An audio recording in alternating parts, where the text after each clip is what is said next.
apologies for, skipping my session this morning. I was really looking forward to speaking to all of you and getting this whole wonderful event started, but my loss. And I don't want to blame the traffic over and over again, but it was because of a crazy, crazy situation that I just couldn't be with you for almost close to 2 hours. But anyway, I think, I've been listening to all the panel discussions. I think we are really focusing on some very, very important issues that the whole nation is really challenged with. And I think one of the things that I'd like to say is that, look, I think as a society we must understand that A, we cannot be in denial, and B, I think we must understand that we have a serious societal malaise when it comes to our mindset about how we perceive women and the status of women in society. So much as we would like to talk about gender equity and all the issues that we are addressing this morning, I think one of the root causes of what this social malaise is all about is really about domestic violence. I mean, if you look and see how a large number of people in our society treat their women at home, I think therein starts the problem. If you look at the way a child has to be brought up seeing his mother bashed by the father, or seeing how disrespectful the father is to the mother, if this is the way we are, letting our children grow up, to believe that it's okay to be disrespectful of a woman because, a woman does not have a say in what is happening to her because she helplessly takes all the beating and bashing at home. We've seen, umpteen number of cases. I mean, if you look at all our TV serials, you see the way women are spoken to in families. You see the way the poor woman has to, take everything so silently. I think that's where the psychological mindset of our society actually starts from.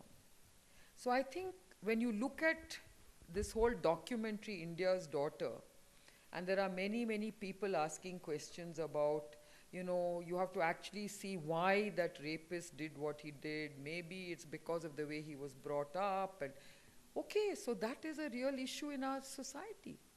What are we doing about it? Are we changing that mindset? Are we trying to change that mindset? Or are we just turning a blind eye and saying, well, that happens. And, it's such a huge society, it's impossible to really try and change that mindset. And then we've had these discussions about, men also being harassed. But come on, folks. It is about women that we are talking today. I mean, let's not trivialize the matter because, okay, whilst there might be a few men who also definitely get harassed in the workplace or whatever it is, I think what we are talking about today is a big issue. It's a large issue. It is about women in the workplace, and it is about, the fact that women are only recently entering the workplace.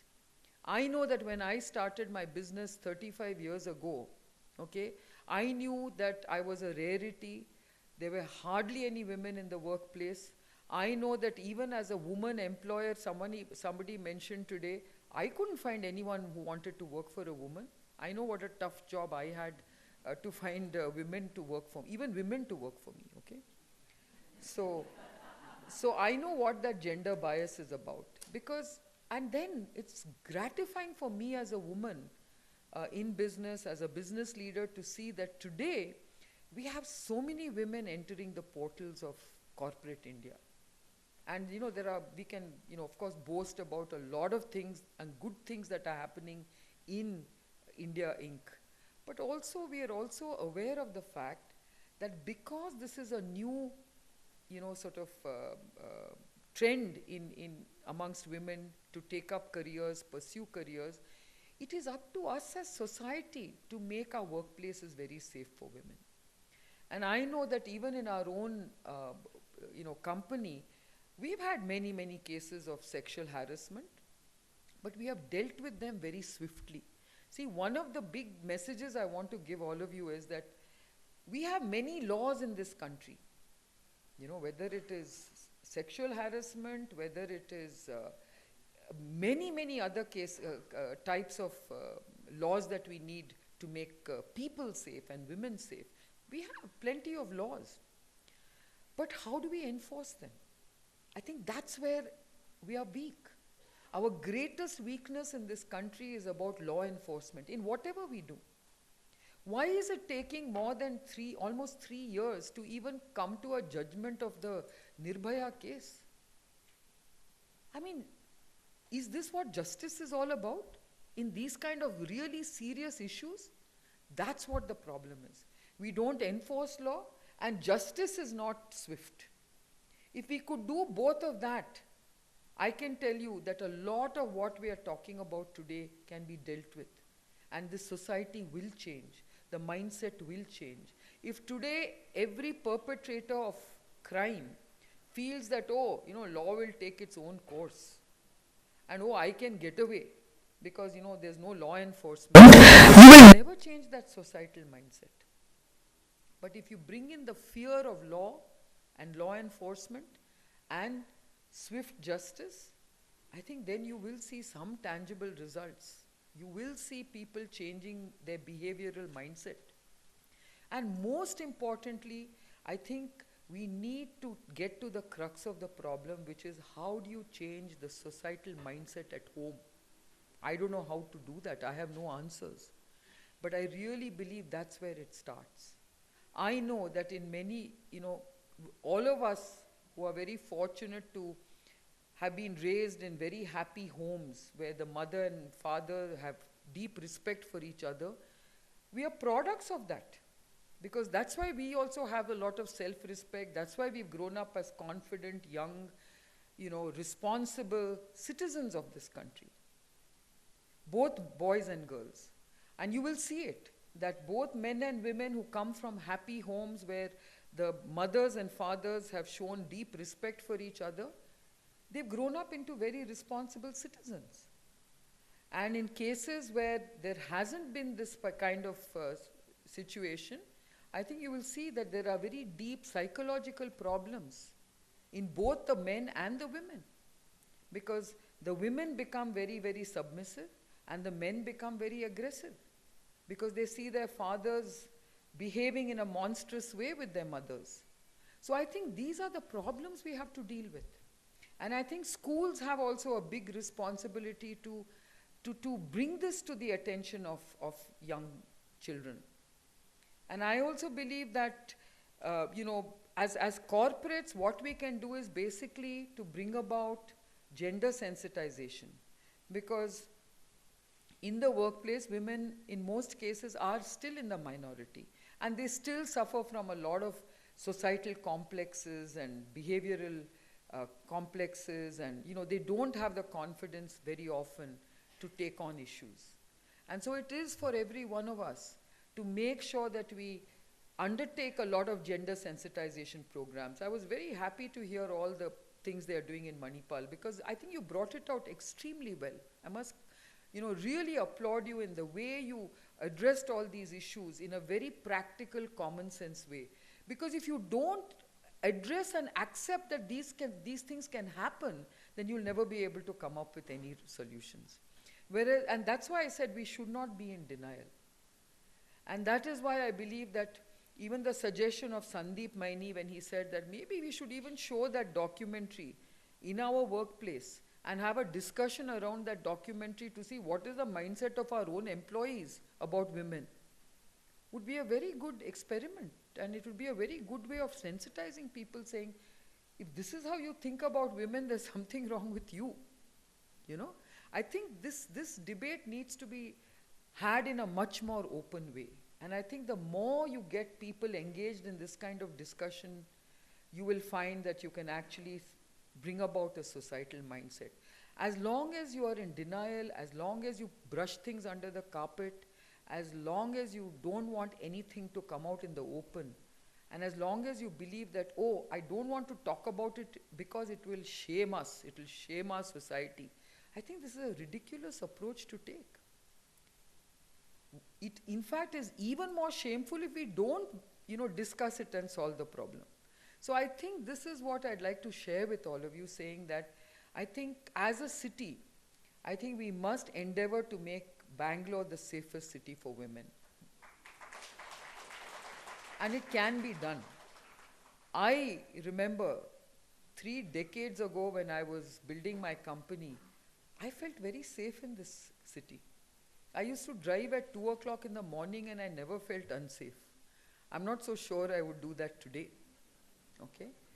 I always found that wherever I went, men have always been very helpful.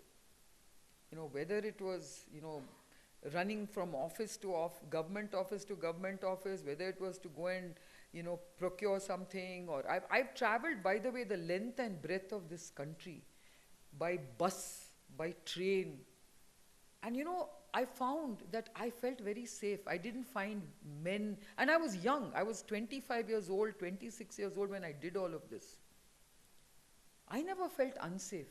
Even though my parents felt extremely concerned, saying, why are you doing this? Why are you making us so worried? And I would say, don't worry, I'm safe, I will look after myself. And now on reflection, I feel, my God, I was quite bold and daring. Maybe it was foolish courage, but I did feel very safe because I never felt men, wanting to sort of molest me or anything. Yes, I think all of us have gone through these dirty fellows who have pinched you and, in a big crowd and all that. All these things you go through. But I think at the end of the day, what we really need to focus on is the bigger issue. And that is, how do they view women? Do they view women with respect, or do they look down on you? I think that is your bigger question that we all have to answer. And as long as men and women can look at each other eye to eye and respect each other, I think this will be a great society. That's what we have to build in Bangalore. And I can tell you that Bangalore actually has most of what it takes to build such a society. Because you've got a society here that is willing to roll up its sleeves, that's willing to take on these issues, that's willing to admit that there is a problem. You've got a society where the regulators and the law enforcers are willing to work with citizens to make it better. So we have this great opportunity. You heard the police commissioner this morning. He is a very progressive thought leader. We have been very fortunate to work with him and work out a lot of technology-led solutions that makes this city more safe. We have worked with organizations. We have, today we are very grateful that all these organizations, and including Seema from Pune has come here and shared their thoughts with us. And every organization today has been very forthcoming about what they've done, what are the challenges. So I think you can see that we are a very open society. If you're an open society, you have an open mind. You will not be in denial. That is the thing we have to really build upon. We have to work together. It is for us citizens to sensitize everyone around us as to what is acceptable and what is not. It is for us citizens to really engage and take ownership of all these issues. And that's what BPAC wants to do. Why did we form BPAC? We formed BPAC because we felt it is about time that instead of complaining and criticizing and being armchair critics, let's get together and do something about many of these issues. That's why we took on safety. That's why we took on cleanliness. That's why we took on various other agenda items that we are working systematically in addressing and solving together with people and citizens. We've joined hands with Rotary. We've joined hands with various resident welfare associations. We are trying to address the whole governance system in this city. And therefore we started a program called BCLIP, where we are trying to get the future people who are going to be involved with governance and administration to understand what is good governance about, what is good administration about. So unless we all collectively put our minds and might to these kind of issues, we cannot bring about change. And that's why when we reach out to you, please be generous with your time and your contribution.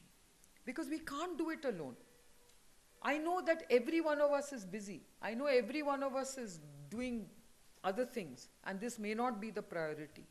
But at least, to me, some of these issues are priorities. Because unless you have a good society, there's no point in just going about your life in a meaningless way. So unless you want to be a part of a good society and build a good society, you will never build a great city. And the whole ethos of what we want to do at BPAC is make it better. And so I reach out to all of you saying, thank you for being here, but also this is just the start of a journey. I think all of us have to really lend our time, our might, our resources, whatever we can spare, to really build a city that is really safe, where a woman can feel a sense of deep self-respect, and where a man will look at a woman with great respect. Thank you.